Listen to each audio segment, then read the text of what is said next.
Vamos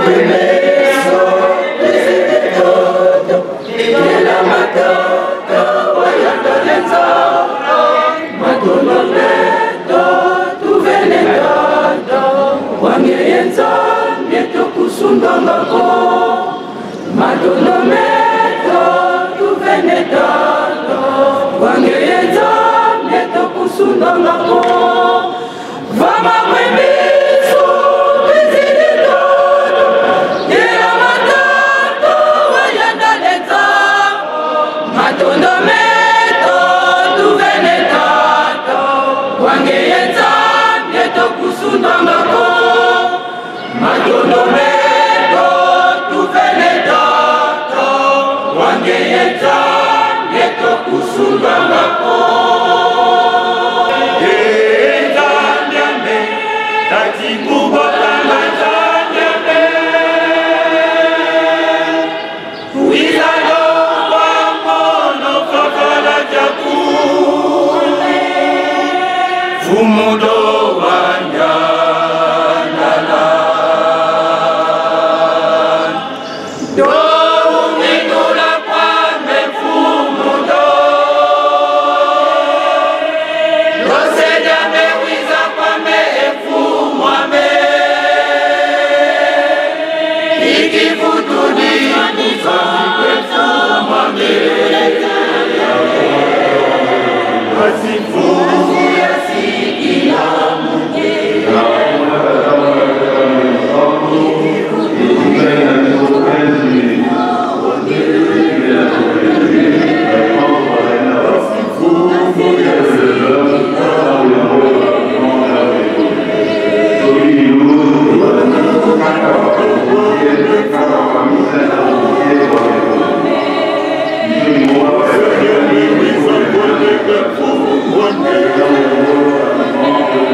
na pasi na mbelezo izidi kwane utu yandala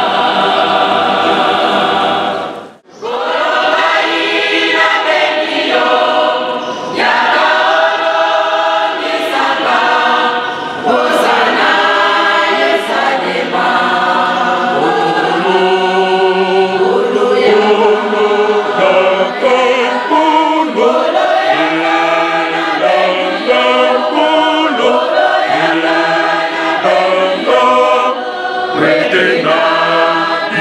Sama Ulu Ulu Yakana Benio Ulu Yakana Benio Wekena Biki Sama Ulu Haina Benio Yakaolo Nisanga Hosana Yesadema Korobaina Benio Yakaolo Nisanga Hosana Yesadema Ulu Yaka Ulu Yakana Benio Ulu Yakana Benio Wekela Biki Sama Ulu Yakana Benio Ulu Yakana Benio Wekela Biki Sama Yoga Wolela na Bisoe Zambe Lofukane Bosolayo Narafi Sonia Biso Gala Maladi Bebitumba Lojali Sekofufane Lokola Manyana na Zamba Zambe Loba Mbongo na yo Yoka Kolera na Bisoe Zambe Kofukane Bosolayo Narafi Sonia Biso Gala Maladi Bebitumba Lojali Sekofufane Lokola Manyana na Zamba Zambe Loba Mbongo na yo Zambe Kimangu Tarabi Solina Biso Ataraka Sangana Biso Bazari Koboma Biso Lobaye Tata Loba Mokongo na yo Tata Lobaye Mokiri Mozakinya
Tata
Ya tata na biso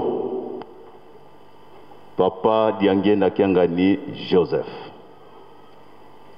maimanso masalamei na ngomba Kinshasa epa yemei tata molimo santo nzambe wa biso papa Simoki Mangani akeneki tolandi yango bana na ye à travers le monde bazali mobilisé sensibilisé na tina bolingo oyo tata na biso alingaki biso makasi biso pe ebongi tolakisa yango lolenge biso tokolingaka bango tozala discipliné ordonné na limemia nyonso manso maleka ndenge nzambe na biso alingeli yango programme ezali molai te yambo tokopesa maloba na papa révérend Urbain Swalenge Bernard officiant du jour à côté ya biso mwa moke.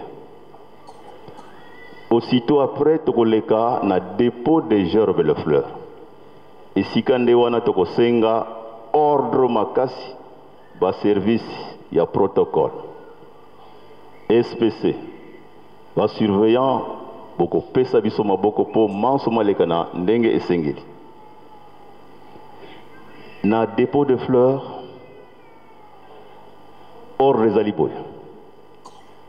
Tokobanda na tata mokonzi ya bule mokonzi ya lingomba nzambe wa biso papa Simoki Mangani yemei bakolanda ye na libota et santo la famille sainte sima ba famille yango mibale, c'est-à-dire que papa na biso atikaki mama sima maman Francine libota pezali monene bango pe bakoya na fololo na bango sima na bango tokota na ba officiel toza na liste bakondi na biso bayekotala na biso na tango oyo. Nous avons la présence principalement de son excellence monsieur le gouverneur de la province du Congo central. Nous avons aussi la présence de monsieur le président de l'Assemblée provinciale du Congo central. Bango pe bakoleka bakotia folo na bango pe bako signer registre de condoléances.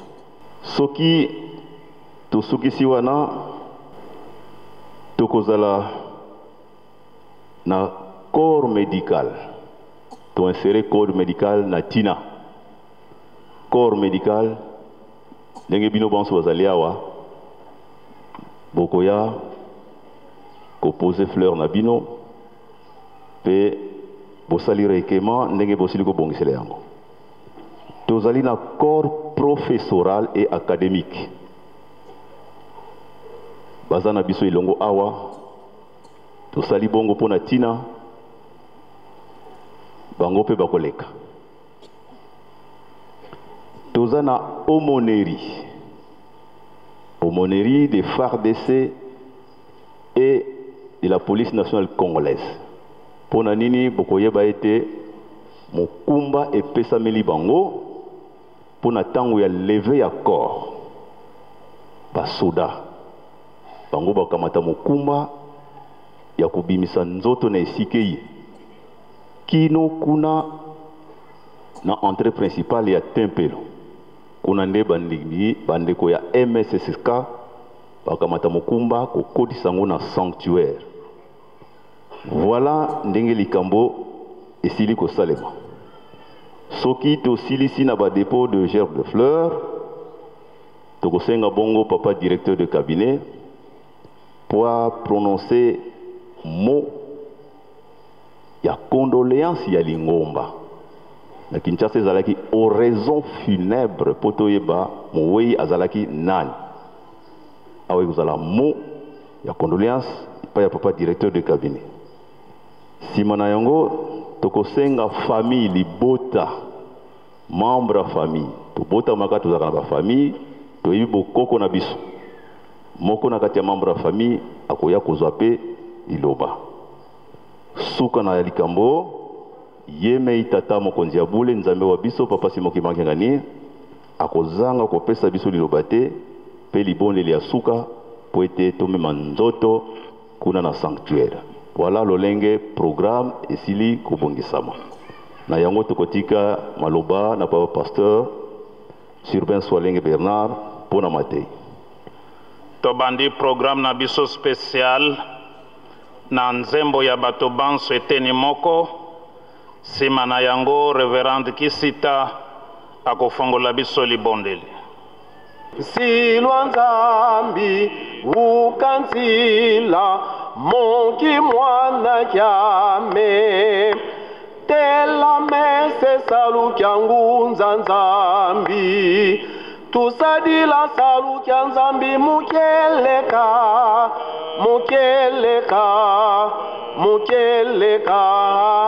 tusadila salu kya nzambi mukeleka enzambi mbangi twavuluka tusadila salu kya nzambi mukeleka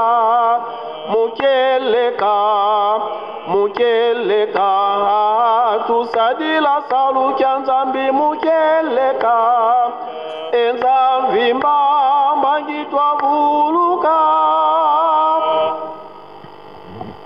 Tobondela na kombo ya tata mwana pe tata molimo mosantu nzambe mokeli na biso tozongiseli yo matonde na tina ete osili kosangisa biso suneleko oyo mpona molulu mwa suka mwa mopakolami na yo oyo akokisi nkembo na ya misato ete tozali mabele tokozonga mabele limbisa biso pamba te piso lina biso ezali kotanga na tina ya pasi ya bokabwani tata koteni biso rigueur te toyali kaka bato sosolisa biso ete toyebi biso mpe nzela yango yango kaka tokolanda eli nzela ya moto nyonso. Papa diangenda Kiangani Joseph eloko tokolakisa yo ezali te na kati na libota soki moko asili kokende na mboka ya bakoko akomi molobeli oyebi nini oyo tili kotika na kati na mokili po vivre kati na lingomba na mabota pe na mokili mobimba kimi ezali te tosengi na yo ozala molobeli na biso po tokoka kozwa kimia. Mama mwilu na bokeni na ye esika tataki mbangu apesaki yani pa bakoko na biso na maleli na bango bazwaki bonsomi ya mokili na biso pe bonsomi ya nzoto ya molimo ya lingoma na biso tosengi na yo ozala mafuta zala moto telema kovanda te papa pasi ozali komona yango omoni yango kotasi otango molai te molobeli na biso liboso batata na biso bongisela biso tozali kozela eyano oyo bobongisi na ngonga oyo ekoki po ete kimia eya kati na bana na bato esengo oyo bongiselaki biso tokoka kozwa yango ebandeli ya programme na biso ezalaki na maboko na bino bokoti ya bato na kati na Yerusalemi toza na maboko na bino kosuka pe ya programme na maboko na bino soki moko na moko azongi na esika ya utaki na kati na kimia tokozanga te kozongisa matondi na kombo na Nzambe tata mwana pe tata molimo mosantu amen. Mikanda mibale ebongisami yambo tokotanga mibeko zomi mya Nzambe na Exode chapitre 20 verset 1 à 17 pe na ntina na circonstance oyo to contexte tokotanga na Jean chapitre 14 verset 1 à 4 emoni biso tobanda kotanga na kombo na tata mwana pe molimo santo mibeko zomi to les 10 commandements. Voici les paroles que Dieu adressa à Israël. Je suis le Seigneur ton Dieu, c'est moi qui t'ai fait sortir d'Égypte où tu étais esclave. Tu n'adoreras pas d'autre Dieu que moi. Tu ne te fabriqueras aucune idole, aucun objet qui représente ce qui est dans le ciel, sur la terre ou dans l'eau sous la terre. Tu ne t'inclineras pas devant des statues de ce genre. Tu ne les adoreras pas. En effet, je suis le Seigneur ton Dieu, un Dieu exigeant. Si quelqu'un est à tort à mon égard, j'interviens contre lui et ses descendants jusqu'à la 3e ou la 4e génération. Mais je traite avec bonté pendant 1000 générations ceux qui m'aiment et obéissent à mes commandements. Tu ne prononceras pas mon nom de manière abusive, car moi, le Seigneur ton Dieu, je tiens pour coupable celui qui agit ainsi. N'oublie jamais de me consacrer le jour du sabbat.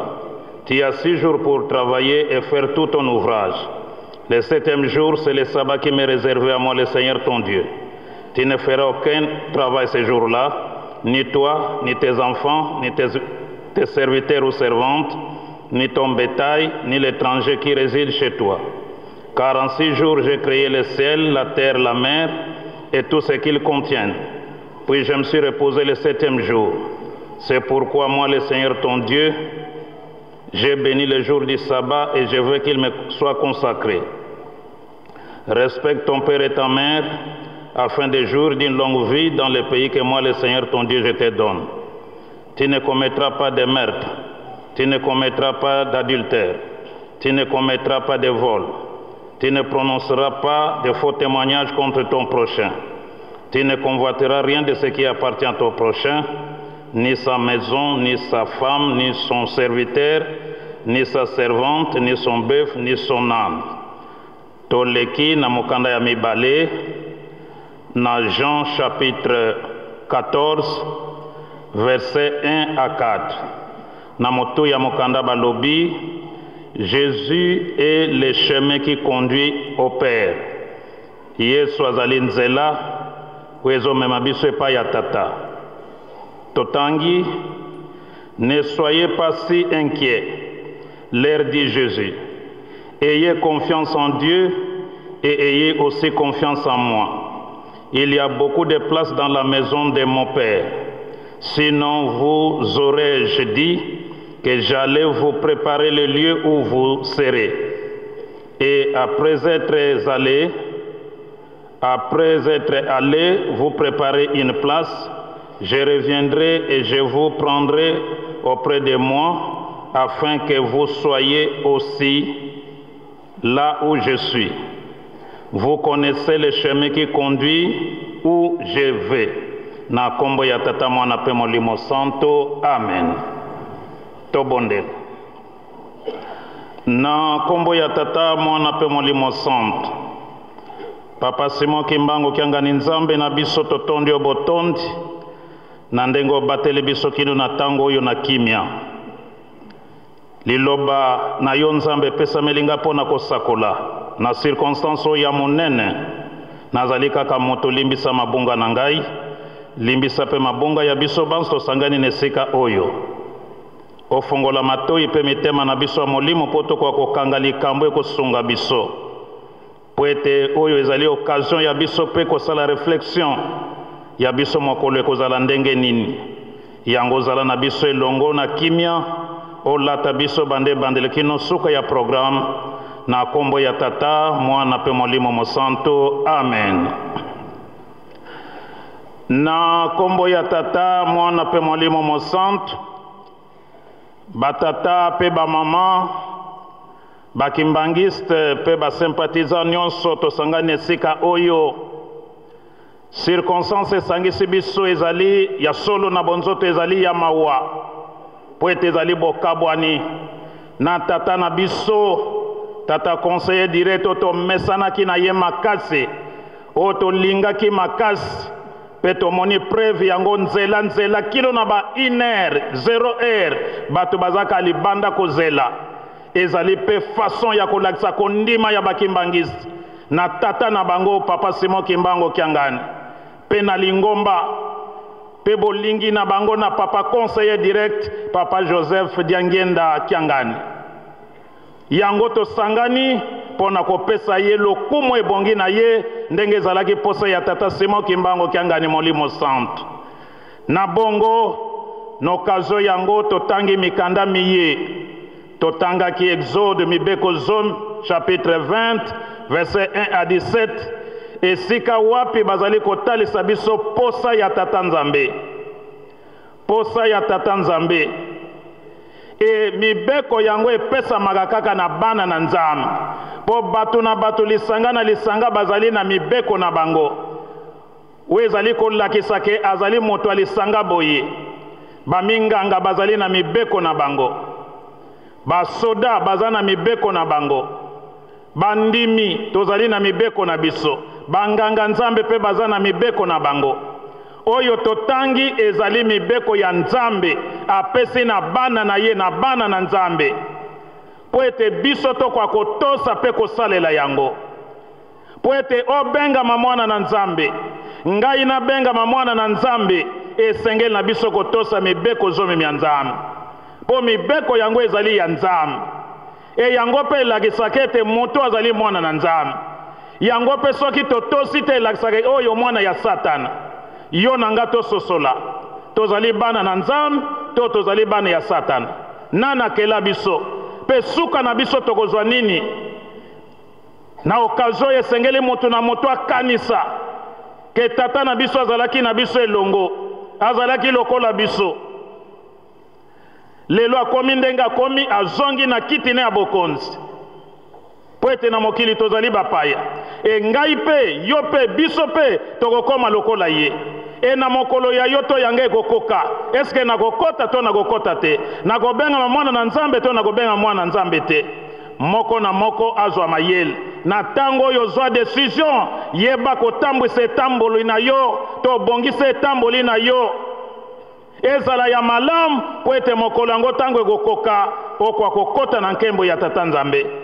Exemple yango ya Adam na Eve tango bazalaki kotosa mibeko nzambe apesaki bango, boyokani ezalaki malamu, communion relation ya malamu na tata nzambe. D'ailleurs nzambe ye moko aza koya na pokwa ko visiter bango, kotala bango, kosolona bango. E bazalaki na vie moko eze mikakatano ezalaki te.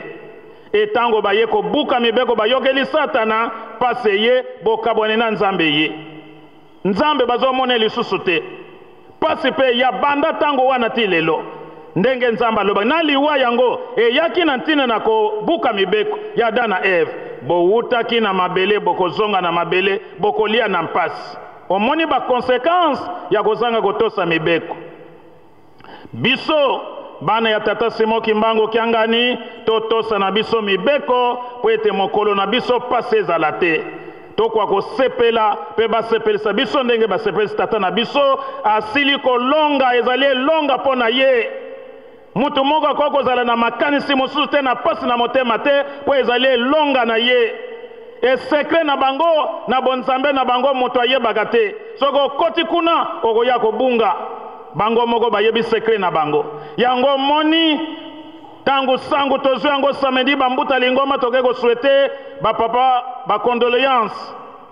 Papa révélé biso programme pe alobi na biso circonstance akufeli azalaki na maladi monganga na ya peseke repos ya 2 mois ndaza ko bima po akene ko sala contrôle nde na nzela ndenge ezalaki papa Mfuma Mbanzi alobaki akokufa na ndako te, akokufa na hôpital te, akokufa pe na poto te. Ndenge moko pe salami na papa Joseph Diangenda likamwisi wana papa mutazoloba na biso. Etango aye ko bondela tolandi na maloba na mabonda bokebi nyonso alobi moto aza na bafeti misato mbotama mariage to libala pe liwa. Donc liwa ezali etape ya vie ya moto tozwa liwa lokola etape ya vie tomona yango eloko akokamwa te fin du monde te ezali une étape ya vie ya moto. Et papa a décrire yango pe alobi na suka biso topesi nzela nde sika to komprenaki bayebi sekre na bango. Donc yoko kota tenga na kota te okoti kuno bungi biso topesi nzela. Yango toye kotanga na Jean chapitre 14 verset 1 à 4. Et kuna toyebi ete Jean zalaki moko ya bapotre ya nkolo Yesu oyo alingaki d'ailleurs mingi. E makambo ebele ezali awa na mokanda na ye na mikanda mosusu na bevangile mosusu eza te. Awa ezali nkolo Yesu azali kopesa une sorte ya Dieu, discours de Dieu na ye. Po soki totangi na ba passage eleki kuna azali koloba na biso makambo ndenge na ndenge. Azali kolobela makambo ya liwa na chapitre 12 verset 27 suivant. Donc aza komona déjà liwa na ye pa preparaki yango. Soki totali pe kuna na chapitre 13 azali koloba na biso asokoli bayekoli na ye makolo. C'est-à-dire une façon kopesa bango au revoir. Pe na mikanda mosusu kuna na sima Yuda ateki azolakisake Yuda koteka ye. Pe mosusu pembeni ya oyo esika totangi ete Pierre akowanga na ye. C'est-à-dire nkolo Yesu ayebaki liwa na ye pe apreparaki yango. Et en même temps yango azako préparer moral ya bayekoli na ye. Nde tolandi awa ndenge nkolo Yesu alobi azali ko annoncer bien sûr liwa na ye, mais na discours de Dieu ete bomi tungi samate. Ne vous inquiétez pas, ne soyez pas inquiets. Bozala na confiance na Nzambe, pe bozala na confiance na ngai Kolois. Poete epa ya tata na nga bisika bizali ebele. Soki bongo te mbele na lobi na bino te. Pe nazali kokende, sadi nazo kufa. Po na kokende kobongisela bino bisika yango. Soki tango ekoki na kobanda koya kozwa bino moko moko. Po ete boya kozala esika nga nazali. Boyebi esika nzelo oyo ngai nazali kokende. E bapotre na ye lokola ba Thomas, ba Philippe na ba mosusu batunaki mituna nkolo ozokende wapi? C'est-à-dire ba comprenaki sens ya liwa te. Ba comprenaki message nkolo Yesu malamu te. Ba lokola balataki nzoto lokola biso ndenge tozo kanisa ndenge moko pe na bapotre ya nkolo Yesu. Mais nkolo Yesu alagisi clairement pe a préparer moral ya bayekoli na ye ke ngai nazali nzela. Yesu a mi présenter lokola nzela. Moko akokome pa ya tata te soki aleki na nzela na ngai te. C'est-à-dire soki akufi te lokola ngai. Pona komona tata il faut koleka na nzela liwa po nzoto ya masumu ezongi na mabele sike uta to lati ya molimo yango nde tokende kokutana na tata. Omoni sens ya liwa po ete mbuma soki baloni ezalaka graine moko ya nguba lisango to nini metango ava yango ebimisa ya sika pe bele esengeli epola. C'est-à-dire wana kokunda ndenge tokunda kape ba graine nguba masango lokolo eza periode na yango e poli na sime bimisi ya sika e pie kobote bele yango tata na biso akei po etazwa force ya makasi akei ko renforcer équipe ya basante pona kobundela biso etumba oyo bilaka bikokisama bazana secret na bango biso toyebi te. Mais en même temps ezali occasion pona biso to réfléchir ndenge nini tokoko mema bomo ina biso nini nakoko sala poete ya ngai ekwa kozala pe yesengo na mona nzela ya tata mibeko bolingo misala. Papa conseiller direct papa Joseph Diangenda kiangani a préparaki liwa na ye pa yebaki yango tolobaki na Kinshasa yebisaki ya bato ebele sima ya le 12 octobre likamba monene kokoya na Lingomba zoka nde liwa na ye.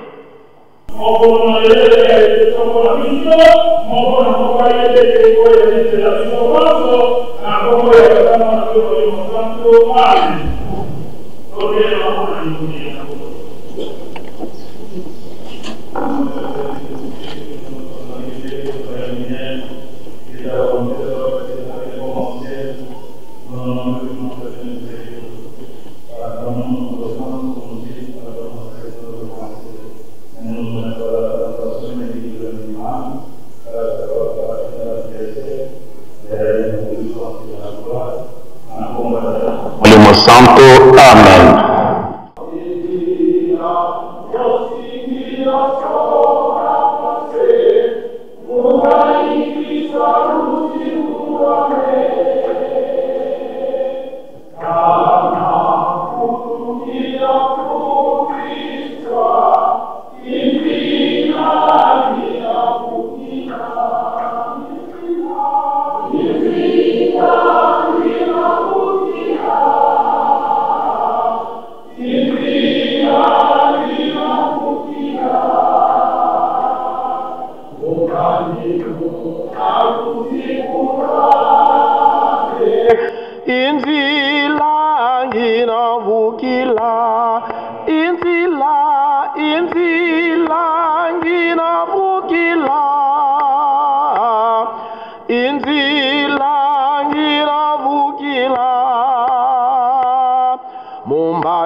linu aluzingulwame inzila nginavukila ba autorité na biso tangu bako s'incliner ba déposer jet de fleurs na bango ba na mesa pona signature ya registre de condoléances. Abanza précision ya suka topesi nde yango na kombo tata ya mwana betata molimo santo. Amen. Faki à vous.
Kwenye kutumikisha mawasiliano ya kutumia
nom du Père, du Fils et du Saint-Esprit, mot de circonstance et présentation de condoléances de l'Église kimbanguiste à sa divinité, Papa Simo Kimbangu Kiangani, chef spirituel et représentant légal de l'Église kimbanguiste. Au nom du Père, du Fils et du Saint-Esprit, sa divinité, Papa Simo Kimbangu Kiangani. La disparition de Papa José Diangenda Kiangani, votre conseiller direct, laisse un vide, non seulement au sein de sa famille biologique, mais aussi dans les cœurs de toute l'Église kimbanguiste. Son savoir-faire et son engagement auprès de votre divine autorité et responsabilité restent un exemple à suivre. Papa Joseph Diangenda Kiangani restera à jamais gravé dans nos cœurs et dans la mémoire collective, car il était un pilier de foi, de sagesse et de conciliateur des croyants kimbanguistes. Nous nous unissons derrière la famille sainte dans les prières, comme vous avez demandé lors de l'annonce de la nouvelle de sa disparition physique. Papa Diangenda Kiangani Joseph, qui a tiré sa référence le 19 octobre 2024 à 3 heures du matin à Mbanza Tungwa, et votre frère biologique, le cadet de votre famille, ici de l'union de Papa Dialungana Kiangani Salomon et de Maman Kiwasisi Loa Kisita Marie. Né le 21 juillet 1963, ici en Kamba, Nouvelle-Jérusalem, notre papa laisse derrière lui une veuve, Maman Senga Dikalayam Francine. Que l'âme de notre papa Diangenda Kiangani Joseph repose en paix ici dans la terre sainte de Nkamba, Nouvelle-Jérusalem. L'Église kimbanguiste tout entière vous renouvelle son engagement à marcher dans l'unité et la foi conformément à vos enseignements et recommandations sacrées pour l'épanouissement de notre chère Église. Avec toute notre affection et respect, au nom du Père, du Fils et du Saint-Esprit. Amen. Tokosenga sika na libota esante bandeko na biso bana baleka liboso pona liloba oyo bango basili kobongisa. Sima na bango la famille que papa na biso abotamaki batata bazali bota ya tata zali bota ya mama bazali ba famille bakoya kozwa liloba na kombo ya tata mwana pe molimo santu biso bana ya libota ya papa Simo Kimbangu toye liboso na bino kozwa maloba na ntina ya bokabwani ya nzoto pe molimo ya papa na biso papa conseiller direct ya mokonzi ya bule papa Simo Kimbangu Kiangani na kombo ya papa José Riguen Diangenda oyo toyebaki et autres banaï kobenga affectueusement Papa Rigen to preso pour na ba intime.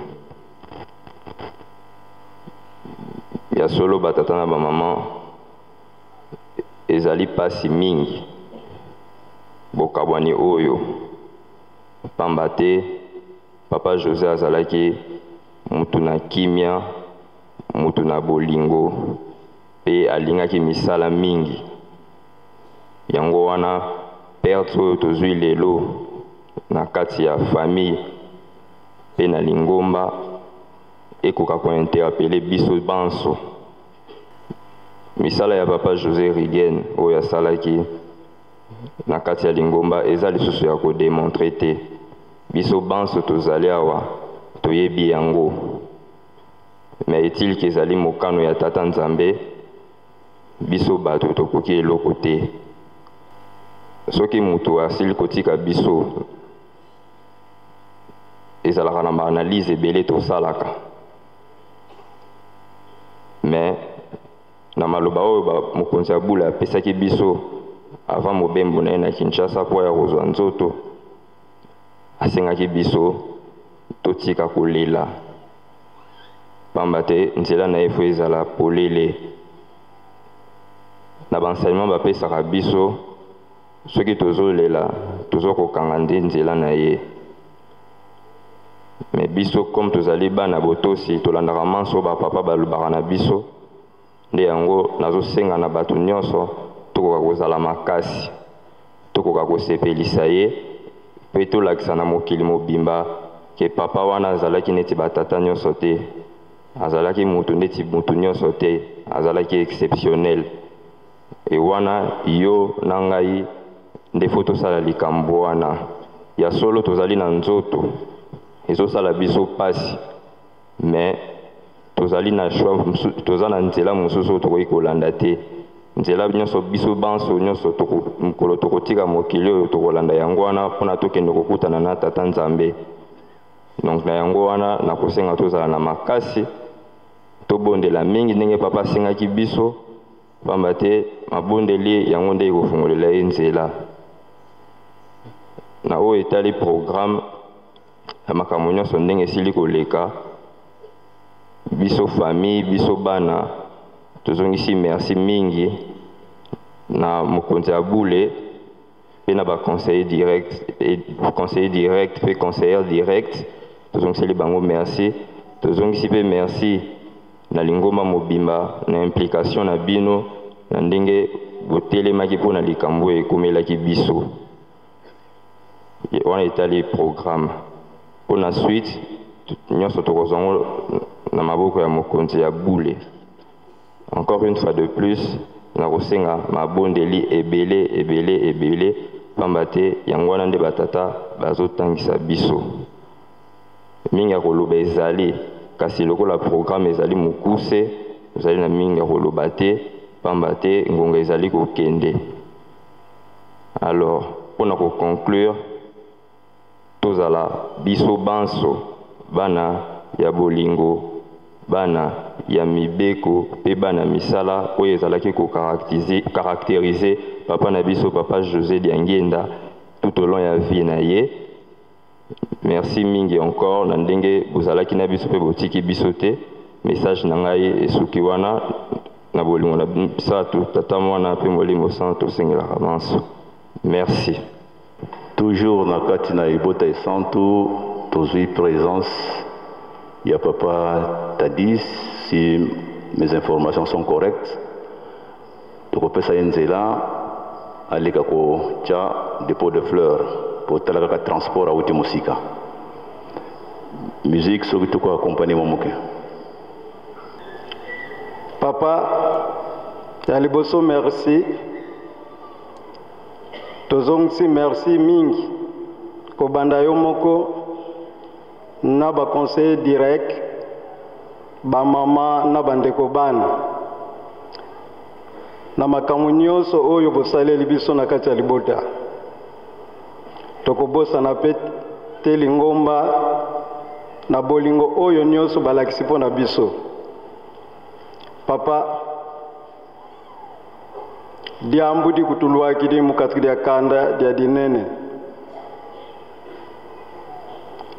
beto butuzei muntu buka wutu kidi buka kudidi sadidi nunini lufua lumbakidi katuleni salinda kala bakenda lalako modidi di kutulua kidi tuka kina kya sabala yewunu kiki papa mpasi dita kutuwanga me beno lukutuka tulanga kyadi kya papa bututa kulutala bututa kulumona ikesi kya beto kina kansi mulumu kya unu papa fuki tutamuna mukanda papa katutekya yangala lako ututadila diambu dio papa ututadila dio kakese ko papa kadi kaina muntu ko wadi atantuma sonia kasakila beto vuvukia beto kwa beno kenina kansi mulumbu kya unu fuki tutamuna papa katu yangalele dioko kanele volu fwa inzila kansi papa kaboboko lututadila diambu dio papa José beto vamasemako mudiambu didigangamane kyadi yekinkenda kena yetu ngeye wele mona na iba papa wele mona na iba nkaka zako tuvuendi ya kubabwingi tutomina yambile ya kubabwingi kala kempovela mukanda vuvuge tovo ba papa luna yao kibati mpasi zetu kaluvila kanezoko unakuta kwenda wenda kyambote bikavo masemako bakutambula ndinga yoyo ikezini yetu mkumbwa seye mwane mwana vela amen. Famille maternelle alobi, famille paternelle ya tikali aloba ulimbisa tata luti di wowele di bundu wowele moma onso no tutavanga njila mosi kwanika katutagona yendedi kiadi kya kingi kena yetu mukanda tuka kaka nchumbu wakanga maye tata Simoni Kimbangu wasisa kanda mfumu masala kene zinako wasise kanda mono ndongeta wowa ya vinga na fulukia mfumu masala familia inenena papa diamu diampasi deta kutubuila ntanguza onsono kantamako lwa wiza ne mutangwa kiadi pasivuka vutuka kina kutudile mfutu unu ye kena diaka problem ya conseiller direct papa José Dangenda Rigeni uleta kwenda beno ba onsono yeba nani tufeti sala kuko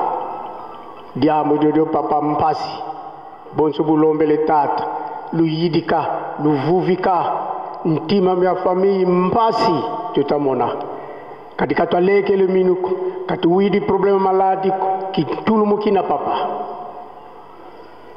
kiati papa nzila utakwenda yazibuka yena mukwenda wenda kiambote utudila mvutu kwa bobe na kuna tala famille kadi benemosi luzei famille tutalomba zai yentona bavisa kimbangiste nki balanda nzila yoyo tusonga pasivo tavua mukanda takala bansongi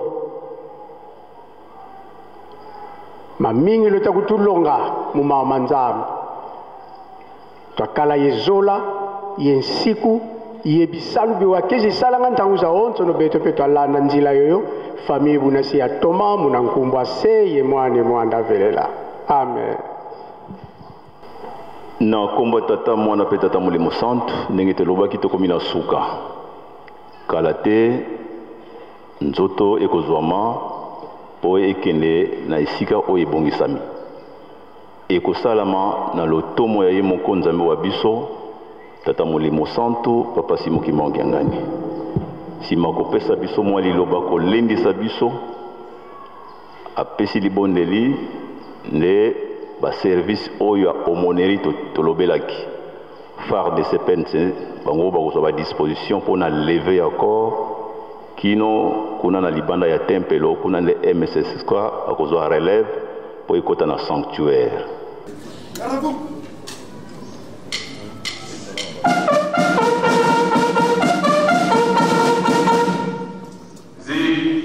Ouvrez les bancs. Ouvrez les bancs.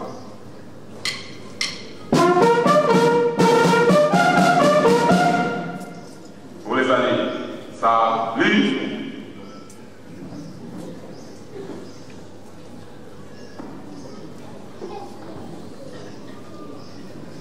Bungi, Anzidusu, Watata, Bélis.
Na kombo tata mwana pe tata Molimo Santo. Moninga ya malamu na tango pasi. Tata Mukonzi, chef de l'État, ayebi likambo yango. Mpe esalaki epasi.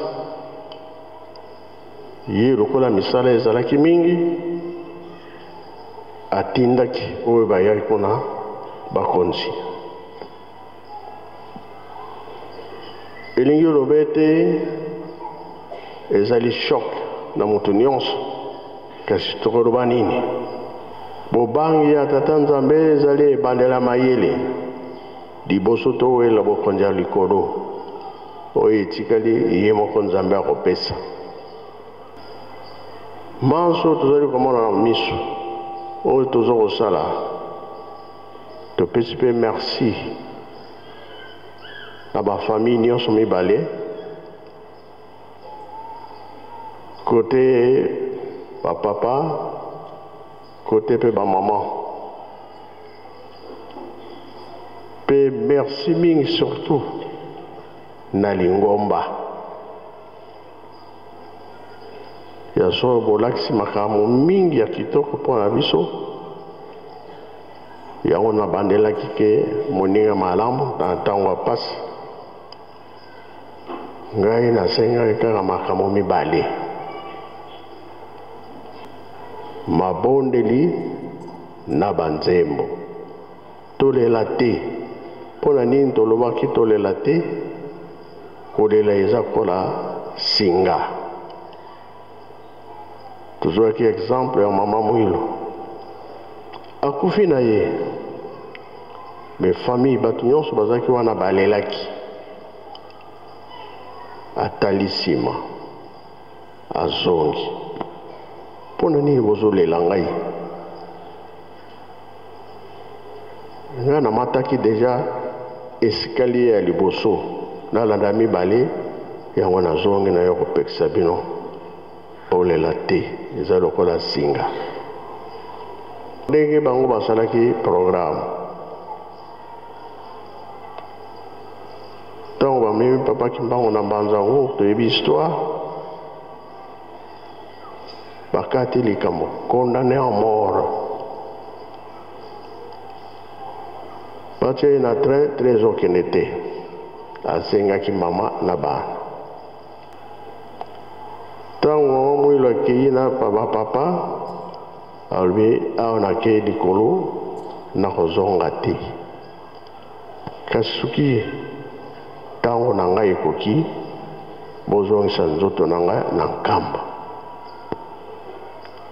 Yango tomonaki papa Mfumu Longo kendaki kozwa corps na 60.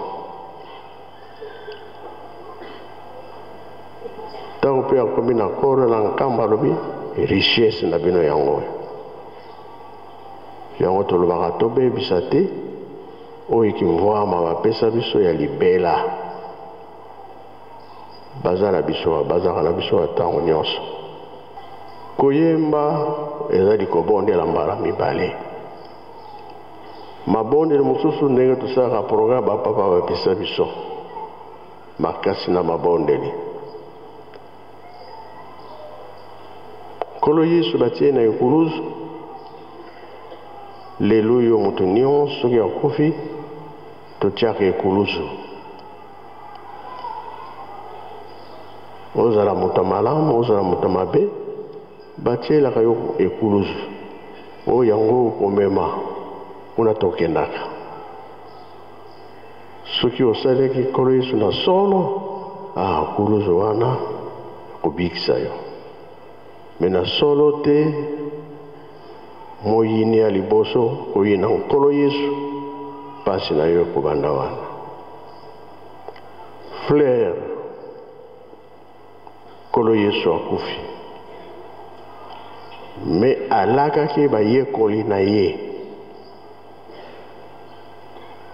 Nga na kokufa kasi na kozonga tokosolana na bino.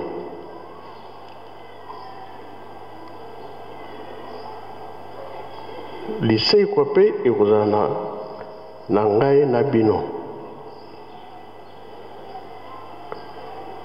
nkolo yesu batie na libulu. Troisième jour asekwe na ye. Ntango ye asekwaki, mama Maria mama na ye na bandeko na ye bakulutu na ye na bandeki mosusu bamama na bamama basali mafuta tobengaka parfum bakende kotia kuna na libulu. Lokola basoda bazalaki garde bakutani na basoda bamama boke wapi te tobongisi mafuta tokende kotia sikaki bakundaki mwana. Basoda mosusu balobi te bokende te, bamosusu balobi te baza na bango bana basi bakende balekisi bango. Kuna baki kotala libulu pwelele kaka drama ko etikaki wana. Ye akendaki na ye atala ange mutu moko aye wana, ozoluka nani? Toye pa ya mwana totia mafuta. Si akendaki na ye lisekwa nde yango wana. Kasi eloko ti bakutaki wana bafleur nani alonaki yango ebele place moko fleur na fleur. Lelo totiaka fleur parce que monanaka na ntango akolo yesu mutu nyonso akoluka moyen atia fleur na ye. Awa toti bafleur bao bazali ke baza nango na maboko ti ntango tokotia nzoto toti dal bafleur wana ekotikala wana nakanisa place wana toyokani Nkolo yesu ake komona na bayekoli asi esika bazalaki kokutana bango nyonso bazalaki wana. Toyebi Saint Thomas aza kondima te ke nkolo ye wana, dute ezaki na ye. Sikoyo alobi avant andimaka yo nkolo yesu ozongi esika batobolaki yo mpona tala. Nkolo mpe alakisi alobi ya solo ezali yo. Nkolo alobaki nini? Likambo na bengeli bino kombo na ngai bopanza ngo na mokili mobimba. Mokili mobimba bayeba mosala oyo tosalaki. Matie akoma nango, Liki akoma yango, baja bakoma yango, bato nyonso balebi likambo ya nkolo yesu. Ye alobi lisekwa ekozala. Bomoni nga ntango natie fleur na ye na motu na telemi. Lisekwa ekozala. Ntango tokundaka motu nayebi te bato nyonso basalelaka. Esika moyo ebimaka sanza abandelaka motu fo etala kuna. Motu soki etali kuna mokolo ya lisekwa clairon ekobeta. Mokili mobimba bakoyoka clairon wana.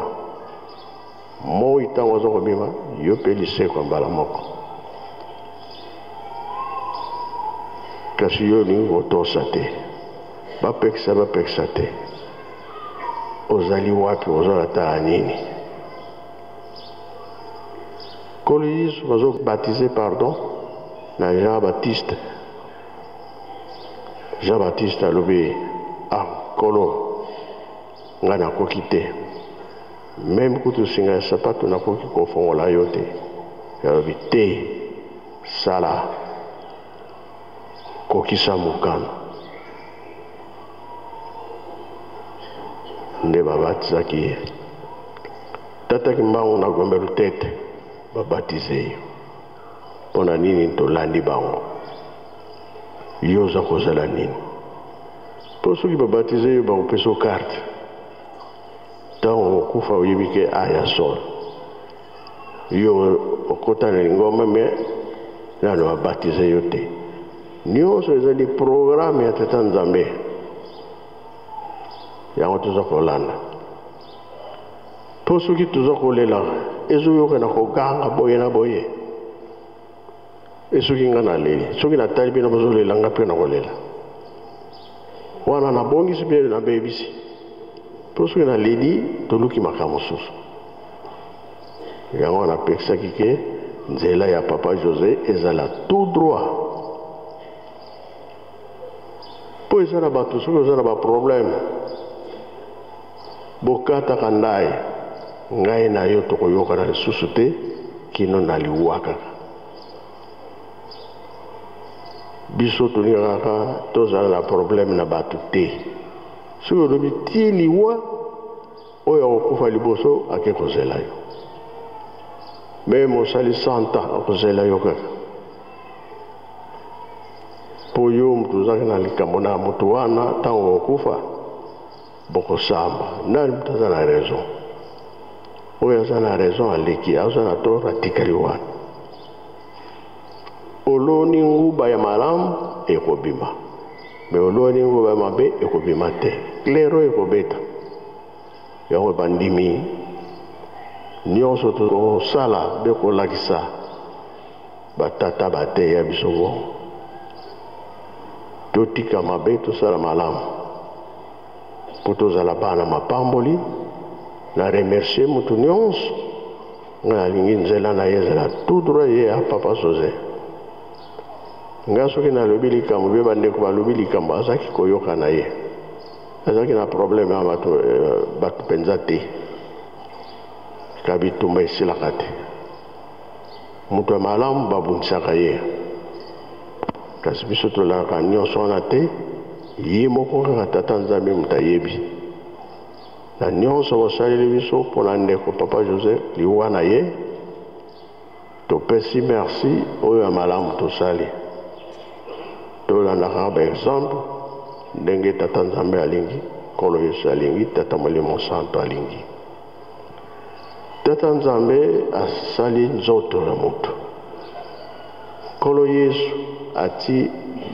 makila na mai tata kimbangu nde ati pema pamba te ye nde molimo santo misato wana soki eza dérange moto akovivre te yango wana malade tolobaka malade tokende kotuna na nini esali bongo non biso tolobi malade yo soki oyebi likambo etali yo na nzambe na yo me biso tolobaka ke malade yango wana tobundisa makanisi te soki likambo ezali ye moko tata nzambe akokata yango moto asali mabe ye moko abana koyoka motema moto pana c'est trop tard ezali lokola nkolo yesu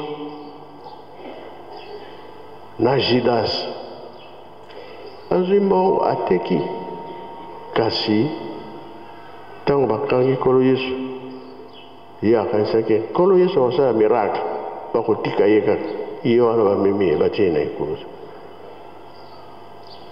ye moko Judas amoni ke kuna makambo ekwei ebebi akei azwi singa akangi na nzete amibomi ye lisusu na mbongo wana azwaki etikali na se wana moto akufaki liboso Judas yango wana balobaka totika mabe tosala malamu mpo tobika tolanda nkolo yesu tata molimo santo tosilisi na nkombo ya tata mwana mpe tata molimo santo amen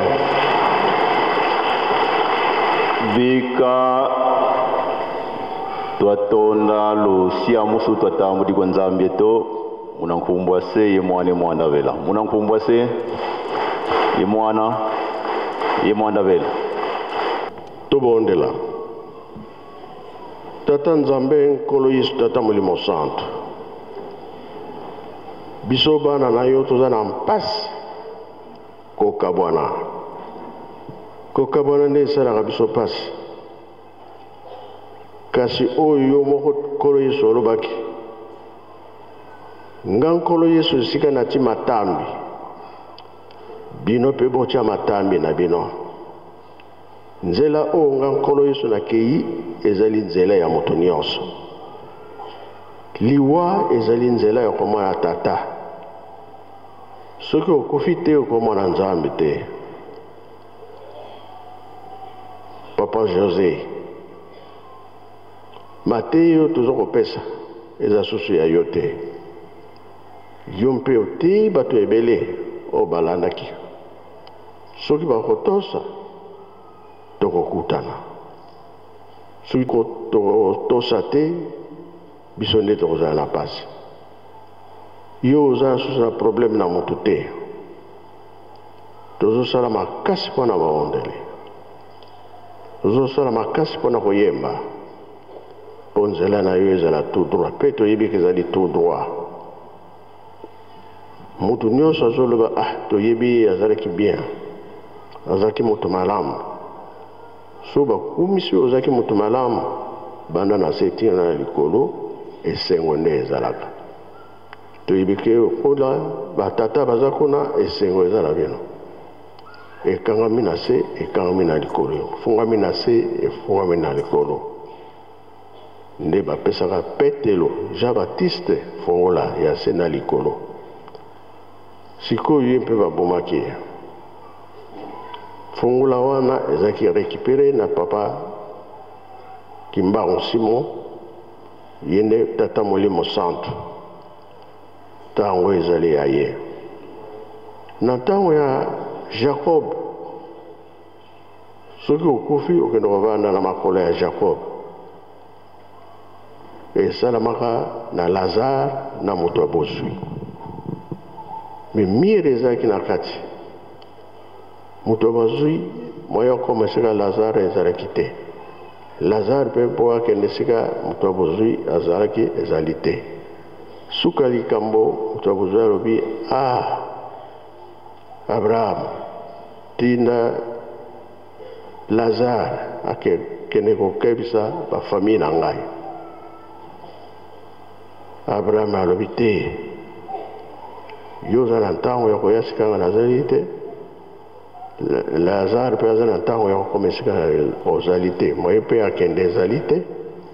Mpo kuna Aaron azali, Moïse azali. Soki alandi mateyi na bango bakolonga. Soki balandi mateyi te bango mpe bakomona pasi. Yango biso mokili tosalaka makasi. Toyeba bino tosalela bino. Kolo Yesu mwana nzamba ye alakisi makambo nyonso abombaki te. Ye mpe alobi mosungi mosusu aza koya nde tata Kimbango. Biso tolandi bino. Toyebi ke mokolo asuka bisengo ekozala na biso. Papa José esengela biso mpasi eza na mokili. Mokili mobimba bitumba na bitumba. Bapoison na bapoison. Mokili mobimba bakuluna. Mokili mobimba banlèvement. Makambo wana ezosala biso pasi. Nzambe kaka moto akokata ngo. Bayebi ke bakotuna yo. Kuna okuti ndenge nini. Oyebi yo ozalaki na biso. Loba nyonso tozomona na pasi. Lobi nasengaki mbula ebeta te. Ebeti mpe te tokomi malamu. Kamo nyonso eleki malamu. Tozongisi na merci. Ndenge balobaka. Zalaki mprovela na biso sengelaka biso nepa batata na bakoko na bamama boza kuna na kombo tata mwana pe tata Molimo Centre. Amen.